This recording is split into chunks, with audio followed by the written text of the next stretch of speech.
Good morning, students. Welcome to yet another video of Political Science, Chapter 4, Working of Institutions, Part 3. In the previous class, we learned that the legislative makes laws in the decision making process. So, who takes the in charge of execution of these laws? The executive. And who forms the executive? The Prime Minister, and the Prime Minister is the head of the executive. In today's class, we will learn about the role of Prime Minister, Council of Ministers, and the major powers of President. With no further ado, let's discuss the first subtopic, Prime Minister and Council of Ministers. In the next slide, you can see the picture of our current Prime Minister, Shri Narendra Modi. And we all know that Narendra Modi has taken oath as the 15th Prime Minister of India on 30th May 2019. So now let's analyze what are the what is the role of a Prime Minister. We are not discussing about Narendra Modi. In turn, we are discussing about what is the role of a Prime Minister. So, Prime Minister is a member of the Parliament and Prime Minister heads the executive, and Prime Minister is appointed by the President from the ruling party or the coalition parties.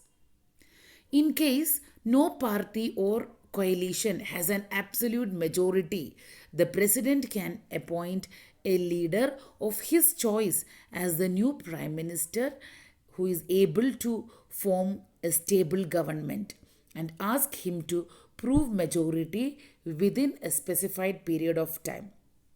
Here we learn the word absolute majority. Absolute majority means that particular party in election they should gain either 272 seats or more than 272 seats. And then they should win in the election. So if a particular party if they gain 272 and more seats in the election, then we can say that party won in the election with absolute majority. So sometimes a person who is not a member of parliament can also become a minister. But such a person has to get elected to one of the houses of the parliament within 6 months of appointment as minister. Each prime minister is having the council of ministers. Council of Ministers means it is the official name for the body that includes all the ministers of various departments. It usually has 6 to 80 ministers of different ranks. Who elects the Council of Ministers? The Council of Ministers are appointed by the President of India on the advice of the Prime Minister. The next heading is Cabinet Ministers. So, who all are known as the Cabinet Ministers? From these Council of Ministers, top few are elected as Cabinet Ministers. So, there are about 20 ministers who are part of cabinet ministers. For example, defense minister, railway minister, then finance minister, home minister. All these are the examples of the cabinet ministers. So cabinet ministers are usually the top level leaders of the ruling party. So in the next slides we can see the current we can see the picture of few of our current cabinet ministers.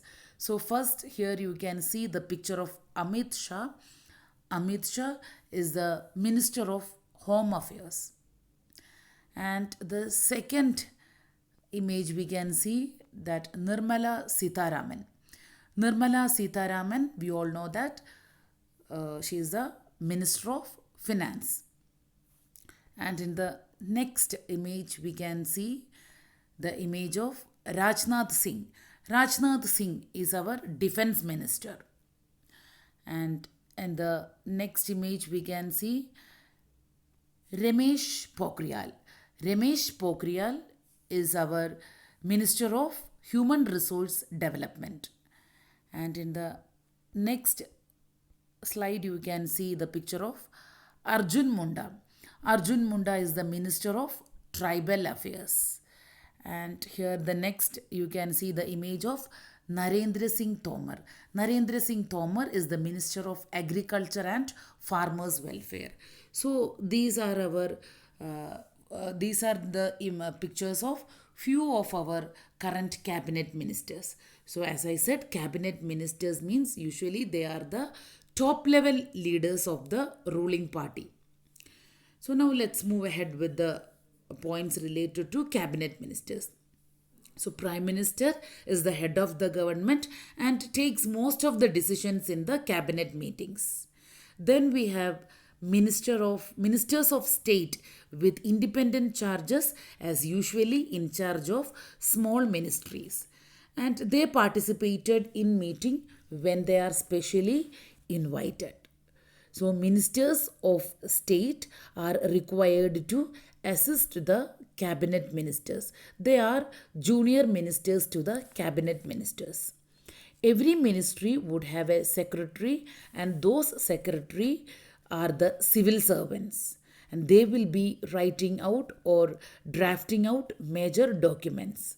The secretaries provide the necessary background information to the ministers to take decisions. The cabinet works as a team. The ministers may have different views and opinions, but everyone has to own up to every decisions of the cabinet. No minister can openly criticize any decision of the government. Therefore, even if it's about another ministry or department. So here it is specifying that no minister can openly criticize any decision of the government, even if it's about ministry or department. So now let's move on to the duties, or else what are the powers of Prime Minister. This is very important for your examination point of view. So what is the role of the Prime Minister, or else what are the powers of Prime Minister? Prime Minister chairs the cabinet meeting. Chairs means heads. Prime Minister heads the cabinet meeting and takes all major decisions in the country. The Prime Minister coordinate various departments, and Prime Minister have supervisors or like over various ministers, and the Prime Minister's decisions are final in case disagreements arise between departments. All ministers work under the leadership of Prime Minister. The Prime Minister distributes and redistributes work to ministers. Prime Minister has the power to dismiss a minister if needed.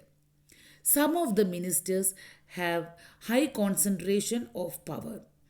For example, Jawaharlal Nehru and Indira Gandhi, they exercised enormous authority because they had great influence over the public. They were more powerful leaders compared to their colleagues in their cabinet.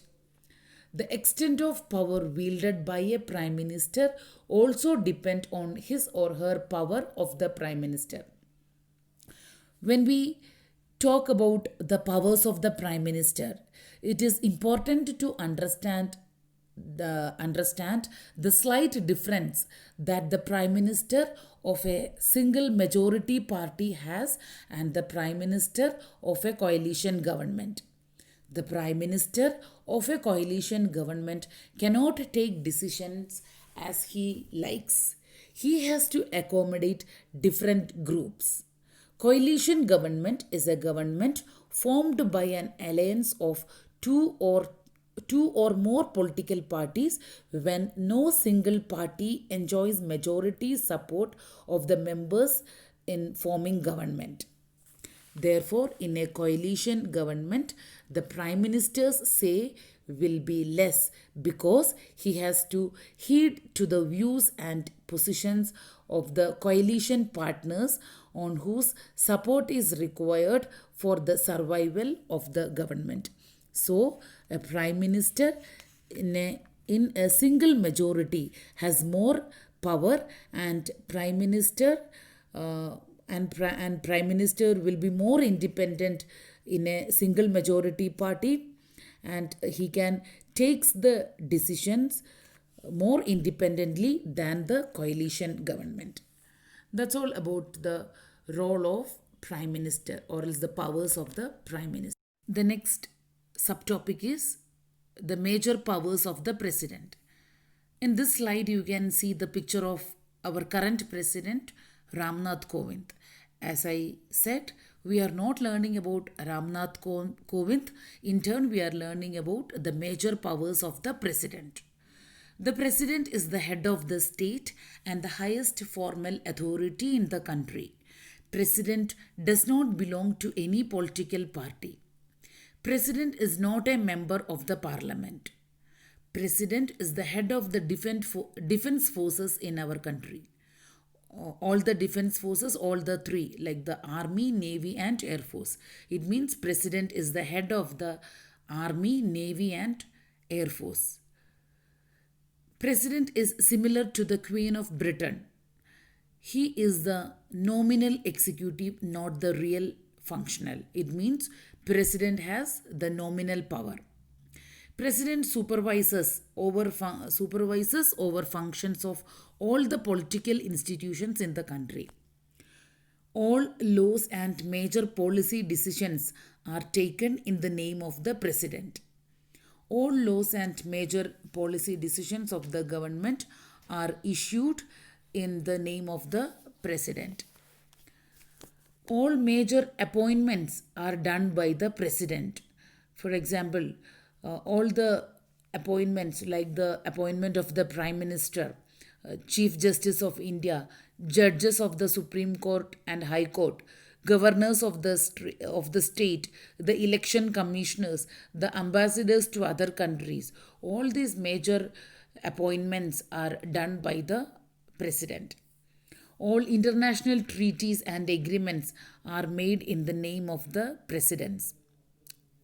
So all international treaties and agreements are made in the name of the President.